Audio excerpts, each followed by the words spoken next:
Captain Zara Thex had been monitoring deep space communications for the Galactic Council for over 20 standard years.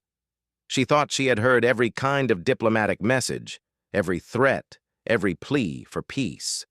But the transmission that came through her console on Stardate 2387.45 made her tentacles curl with unease. The message originated from a small blue-green planet in the Outer Rim, a world the galactic database listed as Earth, home to a species called humans. These creatures had only recently achieved faster-than-light travel and had been quietly observing galactic politics for about 50 years without making formal contact. "Attention, Galactic Council." The human ambassador's voice was steady, almost eerily calm. "This is Ambassador Sarah Chen representing the United Earth Federation. We have monitored the escalating conflicts between the Zerion Empire and the Valtaran Republic. We understand that war appears inevitable." Zara's colleague, a four-armed Kethran named Voss, stopped his data analysis to listen. War between two of the galaxy's major powers meant billions of lives at stake. The human continued. "We wish to make our position clear before hostilities begin.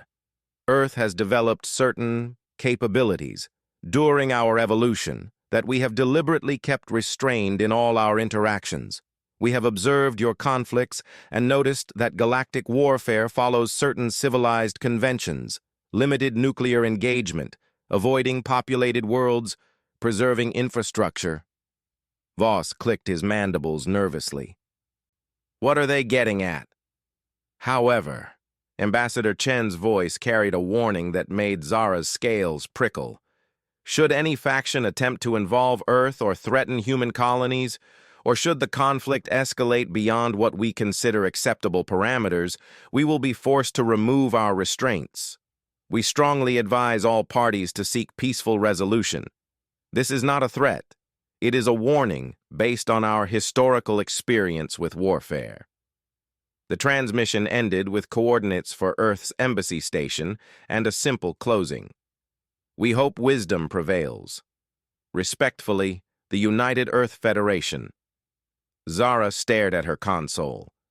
In all her years, she had never heard such a peculiar diplomatic message. It wasn't aggressive, yet something about it felt more menacing than the Zerion Empire's usual bombastic declarations. "Sir," she called to her superior, Admiral Korath, a seasoned Voltakian warrior, "you need to hear this." Admiral Korath listened to the recording 3 times, his scarred face growing more puzzled with each replay.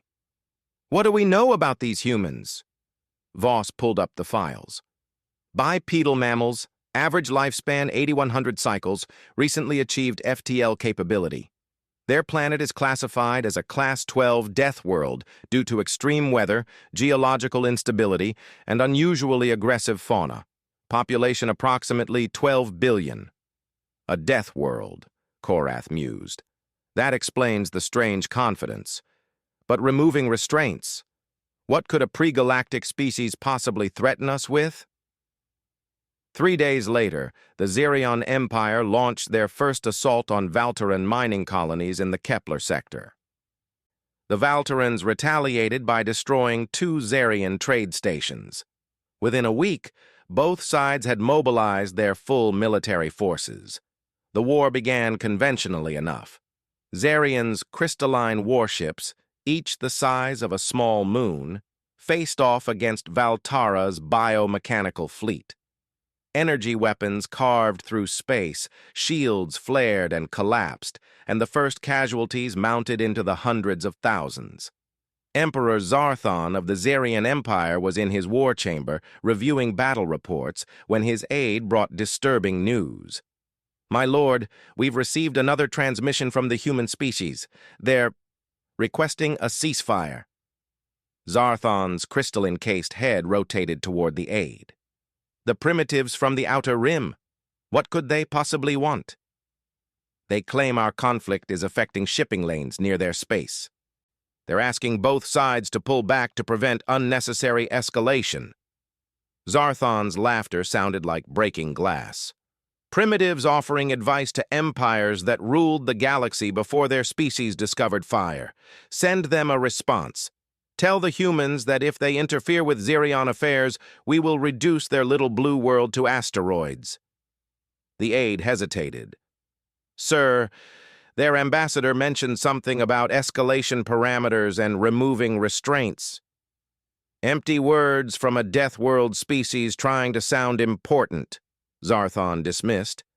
They probably have some crude nuclear weapons and think that makes them players in galactic politics. Ignore them. Meanwhile, aboard the Valteran flagship Biothorn, Supreme Commander Ythera was having a similar conversation with her officers. The organic walls of her ship pulsed with bioluminescent displays showing the current tactical situation. The humans have sent us a peace proposal, her intelligence officer reported.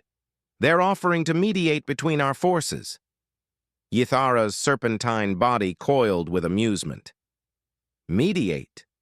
What could a species that hasn't even left their home sector understand about the complexities of our conflict with Xerion? They've included some historical data about their own species' warfare. The files are extensive. Of course they are. Every species thinks their petty tribal conflicts compare to true galactic warfare. What's their most powerful weapon? Fusion bombs. Kinetic projectiles. The files don't specify weapons, Commander. They just contain statistical data about something they call total warfare and references to events with names like Dresden, Hiroshima, and the Somme. Ythara dismissed the report with a wave of her tentacled arm. Primitive conflicts on a single world. Tell the humans that Valtara appreciates their concern, but this is a matter for civilized spacefaring species. The war continued to escalate. Xerion forces captured 3 Valteran colony worlds, while Valteran bioships infected an entire Xerion fleet with viral agents that turned their crystalline hulls into brittle glass. Refugee ships fled battle zones by the thousands. On Earth, in the secure conference room beneath the United Nations building in Geneva, President Elena Vasquez sat with her military advisors watching holographic displays of the galactic conflict. "Ma'am," General Harrison said quietly, "both empires have essentially told us to mind our own business. The Xerians even threatened to reduce Earth to asteroids." President Vasquez nodded slowly. "And the casualties? Latest estimates show over 50 million dead across both sides. 17 worlds have been partially or completely evacuated. The fighting is spreading toward our shipping routes. Have we tried every diplomatic channel?" "Yes, ma'am. The Galactic Council is paralyzed. Too many member species have economic ties to both empires. No one wants to pick sides." Secretary of Defense Maria Santos leaned forward. "Ma'am, I have to ask. Are we really prepared to follow through on Ambassador Chen's warning? Because once we take off the gloves..." President Vasquez was quiet for a long moment, studying the casualty reports.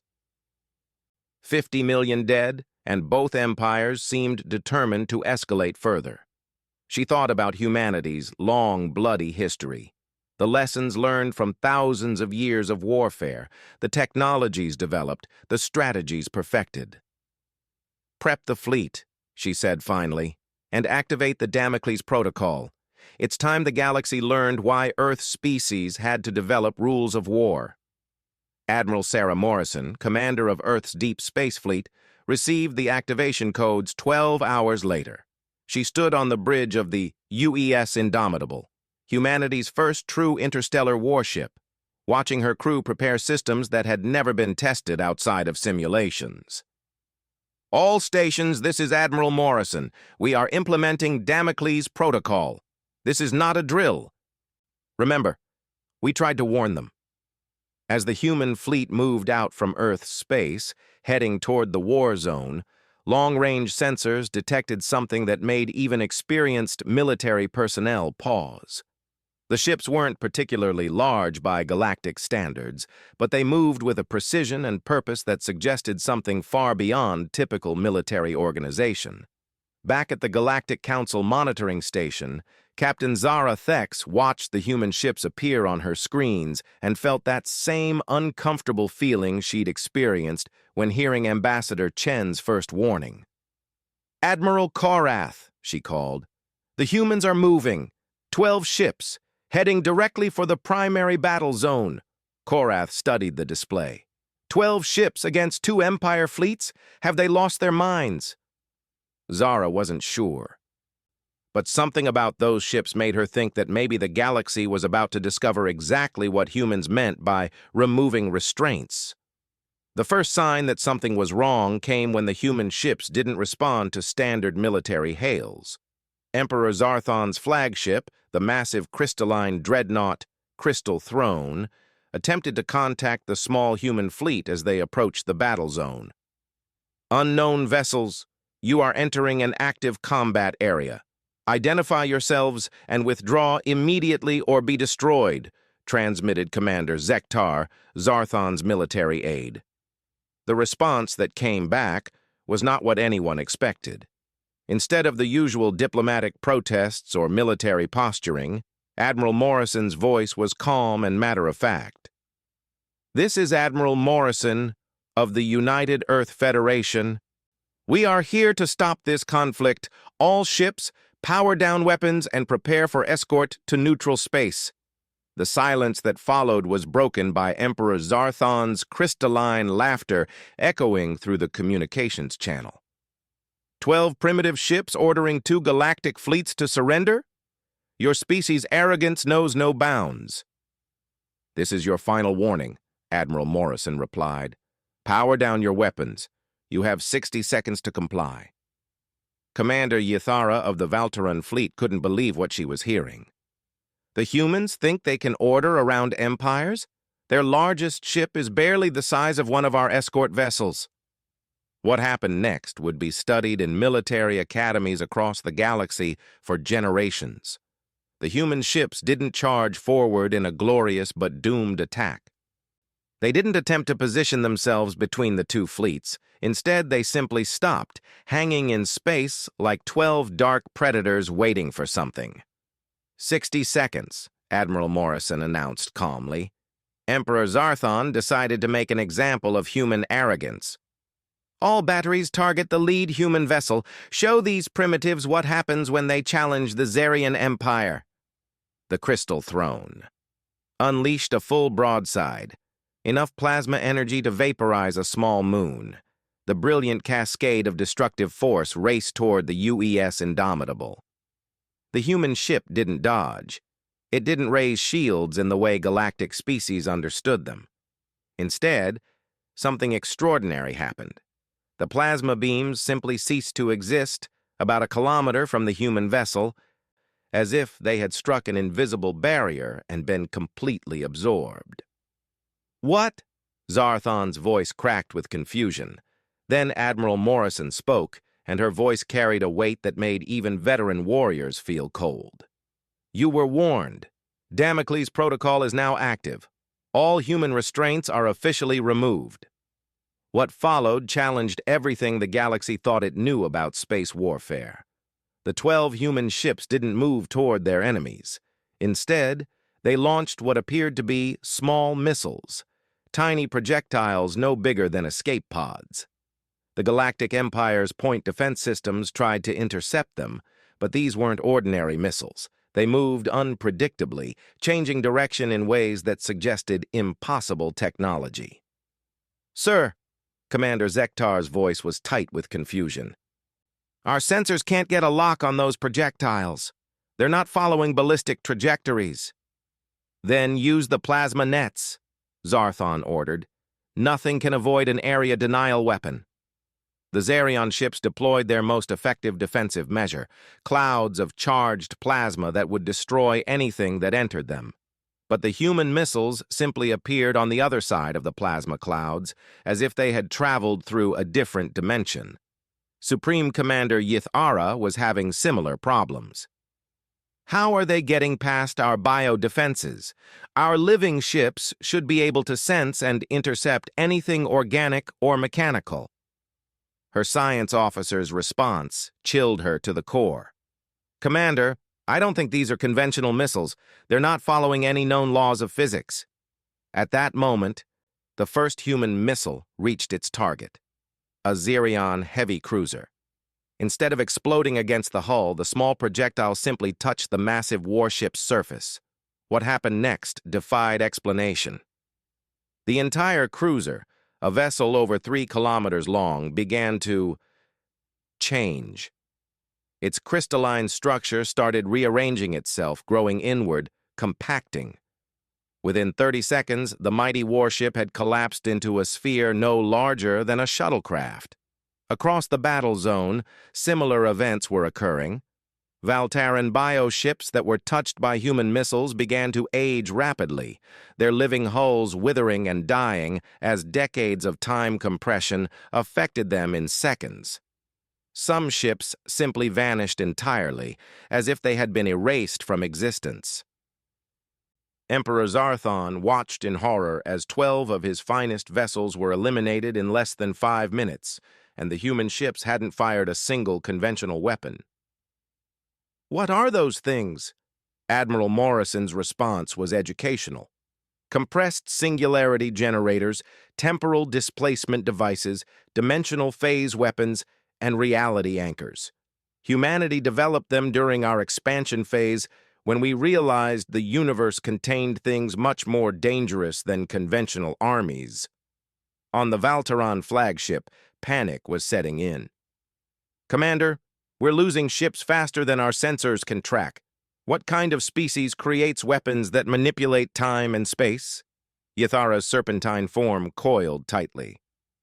"The kind that evolved on a death world and had to fight for every day of survival." But the humans weren't finished demonstrating their capabilities. Admiral Morrison's next transmission was broadcast to both fleets. "You chose to ignore our warnings about escalation. Now you'll see why Earth species developed concepts like war crimes and rules of engagement. What you call total warfare, we call Tuesday." One of the human ships, the UES Retribution, moved toward the largest concentration of Xerion vessels. Instead of launching more exotic missiles, it simply opened. The ship unfolded like a metallic flower, revealing something at its core that hurt to look at directly. Space itself seemed to bend around the device. "Gravitational lens deployment," Admiral Morrison announced clinically. "This weapon was inspired by our study of neutron stars." The Xerion battle group found themselves being pulled toward the human device. Not their ships, them personally. The gravitational field was somehow selective, affecting only sentient minds while leaving technology untouched. Xerion warriors floated helplessly through their own ship's corridors, drawn by an irresistible force. "Please." Emperor Zarthon's voice had lost all its earlier arrogance. "What do you want? We'll pay any tribute, sign any treaty." Admiral Morrison's response was chilling in its simplicity. "We want you to remember this moment. We want you to understand that when humans say we're being restrained, we mean it." The demonstration continued. Another human vessel revealed weapons that attacked the very concept of warfare itself. Xerion and Valtaran ships found their targeting computers rewriting themselves, their weapons turning to point at their own hulls, their tactical systems displaying messages like, "Why are we fighting?" and "Peace is possible." Supreme Commander Yathara realized with growing horror that her bioship's living components were being convinced, somehow, to stop participating in violence. The weapons were literally talking to her vessel's biological systems and persuading them that war was wrong. "How do you argue with a weapon that can hold philosophical discussions with your ship's nervous system?" she whispered to her aide. At the Galactic Council monitoring station, Captain Zarathex and Admiral Korath watched the impossible battle in stunned silence. The readings their instruments provided made no sense. "Sir," Voss's forearms were trembling as he operated his controls. "According to our sensors, one of the human ships is currently existing in 17 different dimensions simultaneously. Another one appears to have convinced local space-time that it's actually a peaceful exploration vessel, so reality keeps trying to heal the damage around it. Admiral Korath's scarred face had gone pale. What manner of species creates weapons that can lie to the universe itself?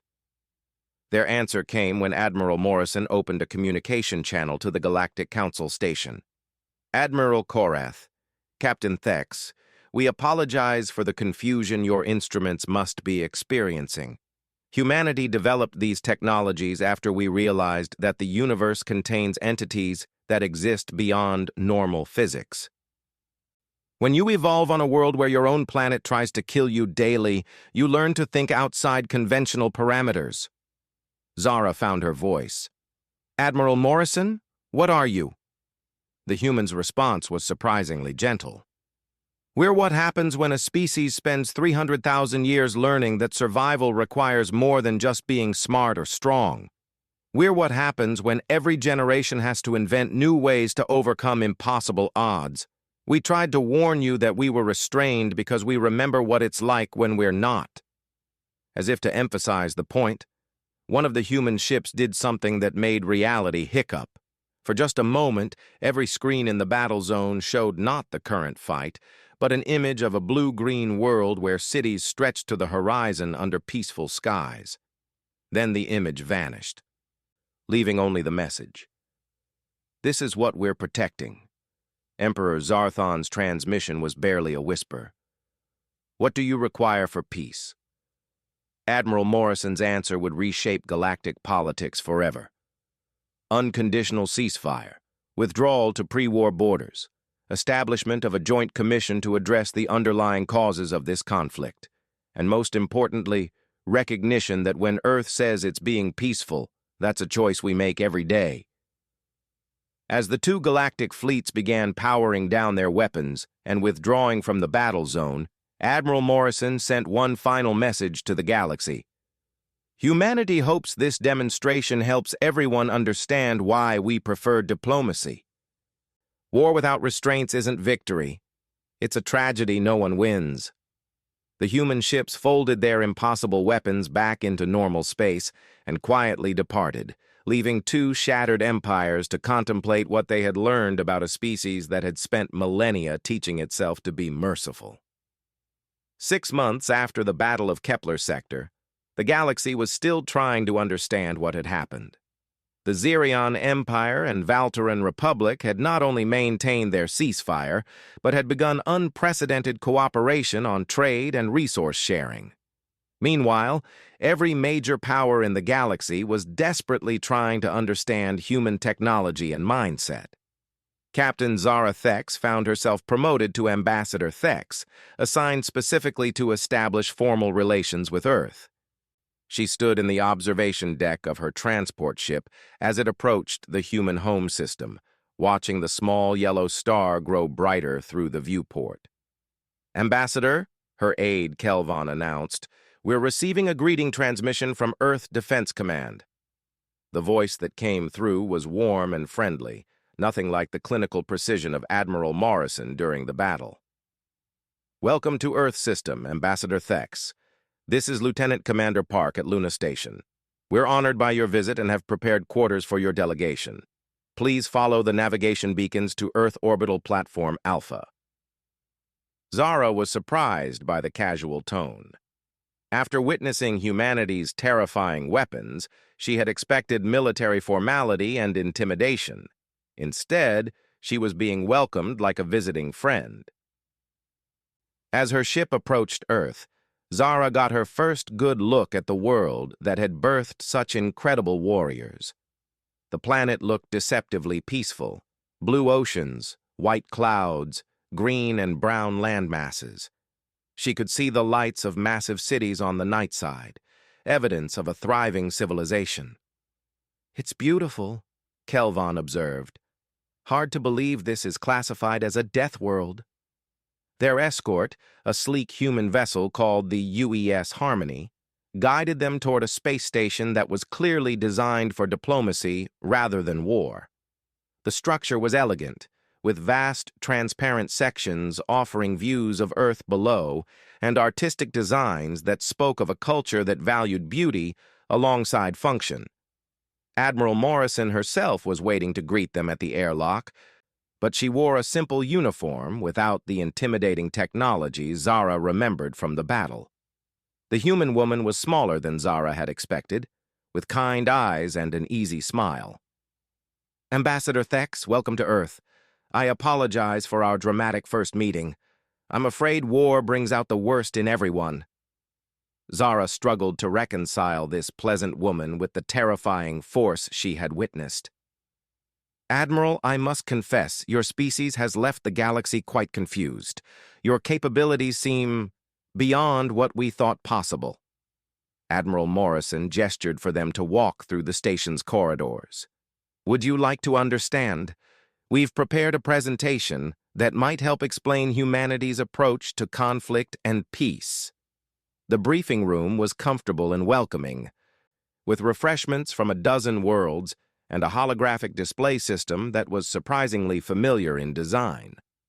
President Elena Vasquez joined them via hologram from Earth, along with several human diplomats and scientists.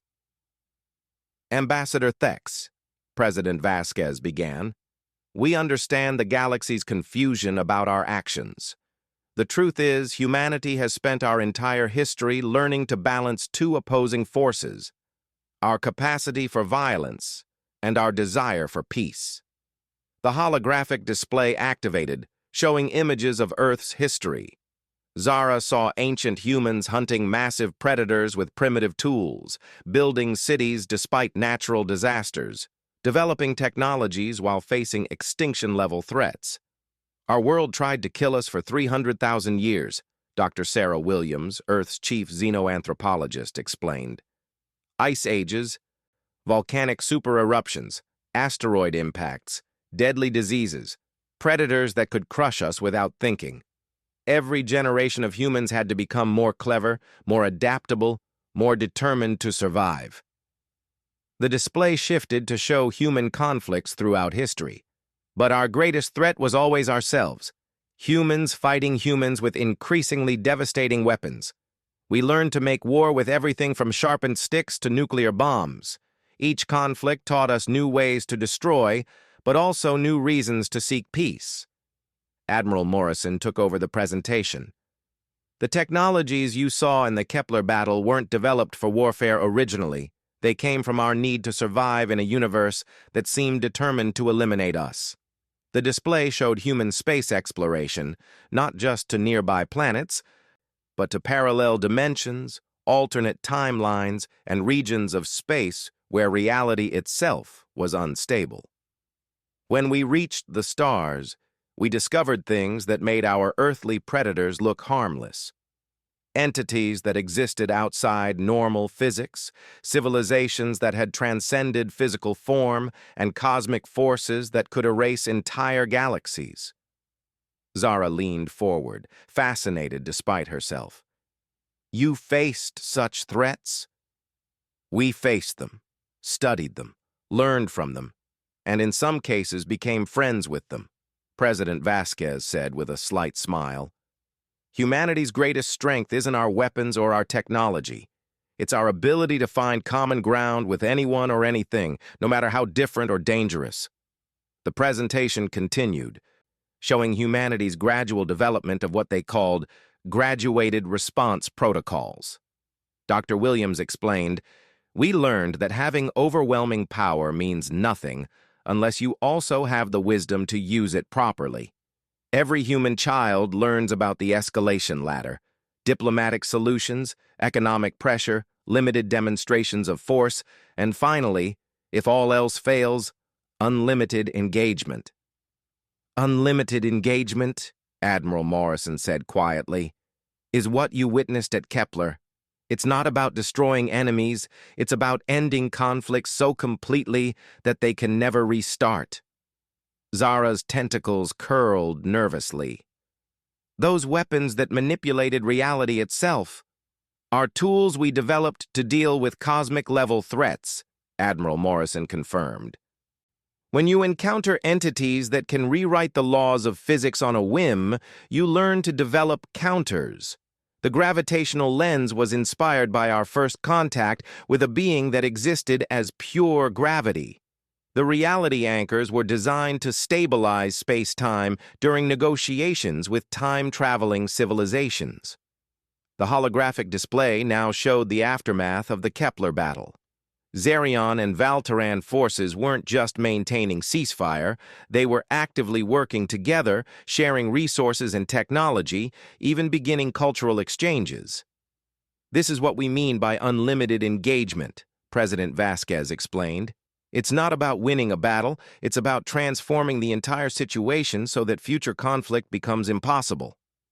Ambassador Thex studied the data. The Zerion Empire and Valteran Republic have been enemies for over 200 years. How did you end their hatred so completely? Dr. Williams smiled. We didn't end their hatred. We gave them something more important to focus on. Both empires are now working together on a joint exploration project to map the galaxy's dark matter distribution. It turns out that when you give former enemies a fascinating challenge that requires cooperation, old grievances fade quickly. But what about your weapons? Kelvon asked. Will humanity use them again? Admiral Morrison's expression became serious. Only if we must. The technologies you saw represent thousands of years of human innovation driven by necessity. We'd much rather teach other species how to solve problems without violence. President Vasquez leaned forward. That's actually why we invited you here, Ambassador Thex. Humanity would like to propose something unprecedented, a galactic peace corps. The concept, as they explained it, was revolutionary. Instead of maintaining military forces primarily designed for warfare, participating civilizations would contribute to teams trained in conflict resolution, disaster relief, and cooperative problem-solving. These teams would be equipped with defensive technologies and would focus on addressing the root causes of conflict rather than just managing the symptoms. The galaxy faces challenges that no single species can handle alone, Dr. Williams explained. Dark matter fluctuations that threaten entire star systems, cosmic entities that don't understand biological life, and the gradual heat death of the universe itself. These problems require cooperation on a scale never before attempted. Zara found herself genuinely excited by the proposal. And if some species refuse to participate? If they choose to continue with traditional warfare? Admiral Morrison's smile was gentle but carried an edge of steel. Then we'll continue to maintain our own forces and respond appropriately to threats. But we found that most species, when offered a choice between cooperation and facing human unlimited engagement, choose cooperation. The tour of Earth's orbital facilities that followed was educational in ways Zara hadn't expected. The humans showed her shipyards where vessels were being constructed for exploration rather than war, research stations where scientists from dozens of species worked together on fundamental questions about the nature of reality, and cultural centers where Earth's artists collaborated with alien creators to produce works of beauty that transcended individual species' limitations. But what impressed Zara most was the human approach to their own power. In every facility, she saw safeguards and oversight systems designed to prevent the abuse of their incredible capabilities. Humans had created an elaborate system of checks and balances to ensure that their technologies were used responsibly. We learned long ago that power without restraint leads to tragedy, President Vasquez explained during their final meeting. Every human studies the history of species that achieved great power and then destroyed themselves with it. We're determined not to repeat those mistakes. As Ambassador Thex prepared to return to the Galactic Council with humanity's proposal, she reflected on what she had learned. Earth's species wasn't just technologically advanced, they had developed wisdom to match their capabilities. They had spent millennia learning not just how to fight, but how to stop fighting. Admiral Morrison, she said during their farewell, I have one final question. If humanity is so committed to peace, why develop such devastating weapons at all? The Admiral's answer would stay with Zara for the rest of her life. Because sometimes the best way to preserve peace is to make the alternative so unthinkable that everyone chooses cooperation. Humanity learned that lesson the hard way, Ambassador. We're hoping the galaxy can learn it the easy way. 3 months later, the Galactic Peace Corps was established with overwhelming support from member species. The Zarian-Valtaran Cooperation Zone became the model for peaceful resolution of territorial disputes, and throughout the galaxy a new phrase entered diplomatic vocabulary. Earth's restraint, meaning the wisdom to hold back when you have the power to destroy. The galaxy had learned that humanity's greatest weapon wasn't their reality-bending technology or their dimensional manipulation devices. It was their choice, made fresh every day, to use that power to protect rather than conquer, to build rather than destroy, and to turn enemies into friends through the simple but revolutionary act of offering them something better than war. In the end, Earth's warning had been perfectly accurate. They had been restrained, and the galaxy was grateful they chose to remain that way.